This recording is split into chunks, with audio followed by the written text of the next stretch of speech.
Are you struggling to lose weight, even though you're dieting and exercising? You're not alone. In this video, we'll explore medications and procedures that can help you lose weight when diet and exercise fail. Watch the video to learn more.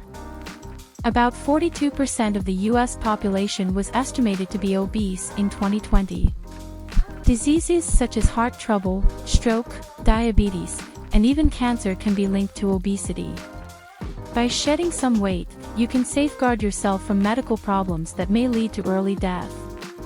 In 2019, an estimated $173 billion annually was spent on medical costs attributable to obesity in the United States. There's no denying obesity is a considerable problem.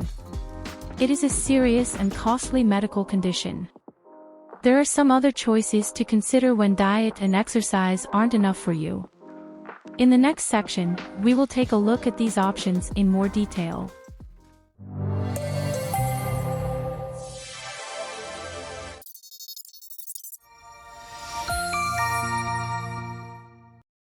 This video was made for educational purposes only and does not constitute receiving medical or expert guidance. Those interested in personal medical advice should contact a licensed medical provider. Let's first look at medications before we move on to weight loss procedures. The U.S. Food and Drug Administration, or FDA, has approved various medications for the treatment of obesity or overweight. It is recommended that medication be used in conjunction with healthful eating, physical activity, and behavior modification. When medications are used without such changes, their effectiveness is commonly low. But when changes to lifestyle and dietary habits are made while taking anti-obesity medications, average weight loss is likely to be better. On top of weight loss from lifestyle changes alone, these medications can lead to additional weight loss of 3 to 12% or even more. Results vary by medication and by individual. It's worth mentioning that this video will not address the potential side effects of drugs covered in it. This will limit the video's length and complexity. Most side effects are mild, but others could be severe. The first medication we are going to cover in this video is called Plenity. This weight loss aid is called a hydrogel. It is made from naturally derived building blocks which are cellulose and citric acid. Plenity is a weight loss aid designed to help people feel full and satisfied with smaller amounts of food. When cellulose is combined with water, it forms a gel-like substance that takes up space in the stomach, helping to create a feeling of fullness. Plenity capsules are taken with 16 ounces of water before eating a meal. Those capsules then dissolve in the stomach and release the cellulose, which expands and fills up some of the space in the stomach. This helps people to feel full and satisfied with smaller amounts of food, which can lead to weight loss over time. Plenity is designed to degrade in the large intestine, releasing most of the water, which is then reabsorbed by the body. The degraded particles are eliminated from the body through the natural digestive process. The amount of weight loss that can be achieved with Plenity will vary from person to person. Some people may see significant weight loss, while others may see only a modest reduction in weight. Factors that can influence weight loss with Plenity include the individual's diet and exercise habits, their starting weight, and their overall health. Another medication used for weight loss is Orlistat. Orlistat can help people lose weight by reducing the amount of fat that is absorbed by the body. Orlistat works by inhibiting the action of an enzyme called lipase. Lipase is an enzyme the body uses to break down fats found in our food so they can be absorbed in the intestine and find their way into our body. When lipase is inhibited by Orlistat, the body is not able to fully digest and absorb the fats that are consumed in the diet. As a result, some of the fat passes through the intestine and is eliminated in the feces. Orlistat is available in 2 formulations with different strengths. Ally is a 60 mg, over-the-counter version of Orlistat, while Xenical is a 120 mg version of the same medication, available only by prescription. The next drug is called Phentermine. Phentermine is a stimulant that is similar to an amphetamine. Phentermine works by activating the hypothalamus gland and affecting neurotransmitters such as norepinephrine and dopamine to decrease appetite. Appetite suppression is believed to occur through stimulation of the satiety center in the hypothalamus and limbic system. It may also increase your heart rate and blood pressure. Phentermine is usually prescribed for a short period of time, such as a few weeks to a few months, in conjunction with a reduced calorie diet and increased physical activity. It is important to note that phentermine should be taken under the supervision of a healthcare provider as it can have serious side effects. It is not a long-term solution, nor is it suitable for everyone. Qsymia is a combination of two drugs, phentermine that we just covered, and topiramate. Topiramate is also known under the brand name Topamax, among other names. It is used to treat seizures and prevent migraines. Topiramate has been shown to have appetite suppressant effects. It is thought to help with weight loss by decreasing appetite and increasing feelings of fullness. Qsymia is a controlled substance because it contains phentermine and may be abused or lead to drug dependence. The next medication we are going to cover in this video is called Contrave. Contrave is a combination of two drugs which are bupropion, an antidepressant, and naltrexone, an opioid antagonist. That combination helps people to feel less hungry by controlling cravings while suppressing hunger at the same time. How is this achieved? The hypothalamus is a region of the brain that plays a key role in the regulation of various physiological processes, including appetite, thirst, and stress. In the hypothalamus, bupropion stimulates POMC neurons which then release neurotransmitters to reduce hunger. The hypothalamus also has a built-in feedback loop that slows down those hunger-reducing neurotransmitters. Naltrexone blocks that loop to help ensure that POMC neurons stay activated and continue to reduce hunger. Another important area of the brain is the mesolimbic reward system. That reward system is activated by pleasurable stimuli, such as food, sex, and drugs, and is thought to play a role in reinforcing behaviors that lead to these pleasurable experiences. The mesolimbic reward system is activated by the release of a neurotransmitter called dopamine. Dopamine, for instance, stimulates feelings of pleasure when eating foods rich in sugar, salt, and fat. POMC neurons are also involved in the regulation of the reward system. Naltrexone and bupropion are believed to work together to regulate these neurotransmitters to help control cravings. A newer class of drugs is called incretin mimetics or incretins. Incretins are used to treat diabetes or obesity or both. These drugs work by mimicking the incretin hormones that the body usually produces naturally to stimulate the release of insulin in response to a meal. Insulin controls the amount of sugar in the blood. They also decrease the production of glucagon. Glucagon is a hormone that raises blood sugar levels in the body.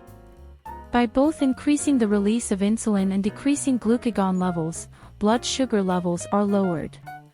Some examples of incretin drugs include GLP-1 agonists and DPP-4 inhibitors. But how do incretins help achieve weight loss? Incretin drugs can cause weight loss by slowing gastric emptying, meaning that food is moved a lot slower from the stomach to the small intestine. This can lead to a feeling of fullness and reduce food intake. In addition, incretins can decrease appetite.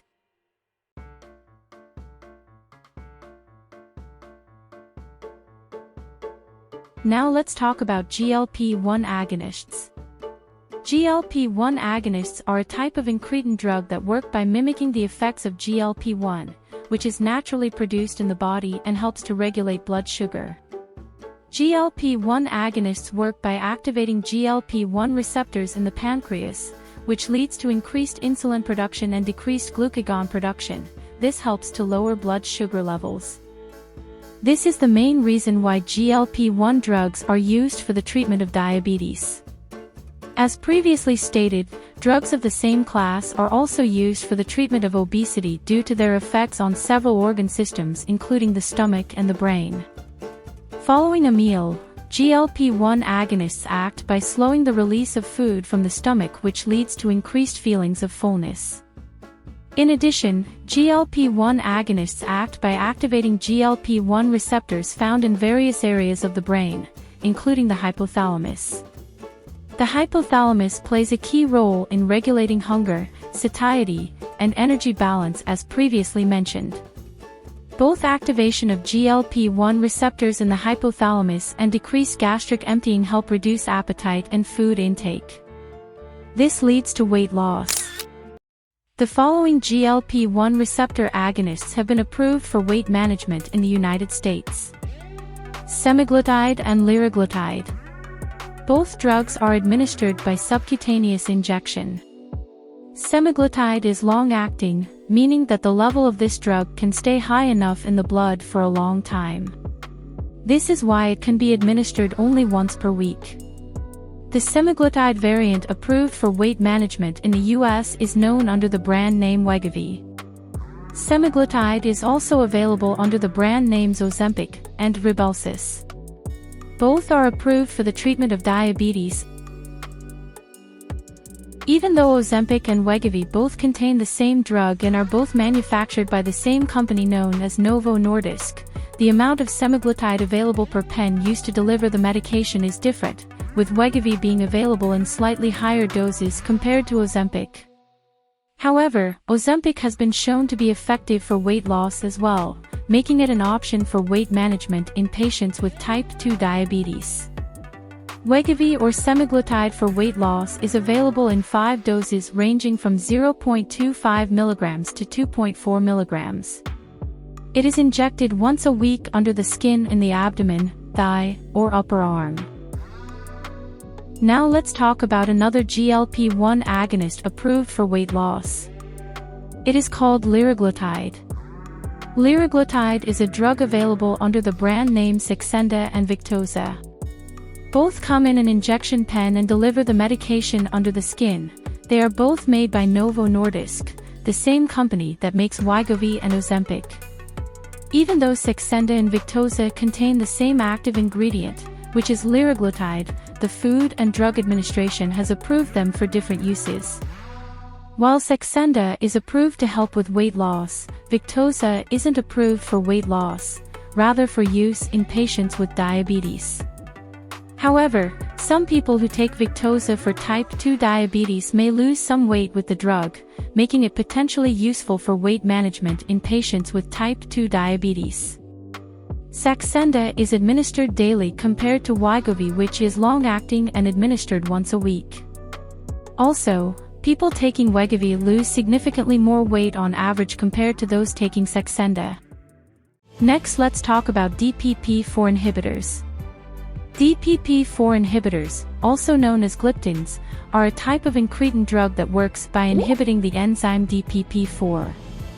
DPP-4 breaks down the hormone GLP-1, which helps to regulate blood sugar levels. Basically, higher levels of DPP-4 lead to lower levels of GLP-1. By inhibiting DPP-4, DPP-4 inhibitors allow GLP-1 to remain active in the body for longer, which leads to increased insulin production and decreased glucagon production. The result is lower blood sugar levels. While some studies have suggested that DPP-4 inhibitors may have a slight positive effect on weight loss, they are not typically prescribed for this purpose. These drugs are primarily used to treat type 2 diabetes. One new incretin drug that is receiving particular attention is Tirzepatide. It is manufactured by Eli Lilly and marketed under the brand name Mounjaro. Mounjaro was approved for medical use in the United States in May 2022. Even though Mounjaro was approved for the treatment of type 2 diabetes, it can help achieve impressive weight loss. This is why Mounjaro has been granted a fast-track designation by the FDA. Tirzepatide is expected to be approved sometime soon for weight loss. We previously discussed 2 incretins, GLP-1 and GIP. The incretin drugs covered in this video so far either mimic the action of GLP-1 or make GLP-1 available for a longer time. In healthy humans, incretins are believed to be responsible for up to 70% of insulin secretion after a meal. Even though both GLP-1 and GIP drive that incretin effect, GIP alone is thought to be responsible for up to 2/3 of the incretin effect in healthy humans. In people with type 2 diabetes, the incretin effect is impaired, meaning that it does not work properly. The result is poor control of glucose levels after meals. Mounjaro is a peptide that mimics the action of both GLP-1 and GIP. That dual action, which allows Mounjaro to activate both GIP and GLP-1 receptors, makes it as a first-in-class drug. The amino acid sequence of Mounjaro is replicated from native human GIP according to the manufacturer. Besides enhancing insulin secretion and decreasing glucagon levels, it also improves insulin sensitivity. Additionally, Mounjaro decreases food intake and slows down gastric emptying, which leads to weight loss, as previously discussed with other incretin drugs. In a phase 3 trial which enrolled patients with an average body mass index or BMI of 32 to 34, those on the highest 15 mg dose of Mounjaro lost an average of 12 pounds more than those on Ozempic, 29 pounds more than those on insulin degludec, and 27 pounds more than those on insulin glargine. Change in weight was a secondary endpoint. Tirzepatide or Mounjaro achieved superior A1C and body weight reductions across all 3 doses compared to Ozempic, in adults with type 2 diabetes. Mounjaro comes in a single-dose pen that requires no mixing. It is administered under the skin once a week. At the time this video was published, FDA approval of Tirzepatide for weight loss is still pending. It is only approved for the treatment of type 2 diabetes for now. Now that we have covered medications approved for weight loss, let's move on to part 2, where we will explore the surgical procedures available for those seeking weight loss solutions. Be sure to click on the corresponding thumbnail for part 2 of this video.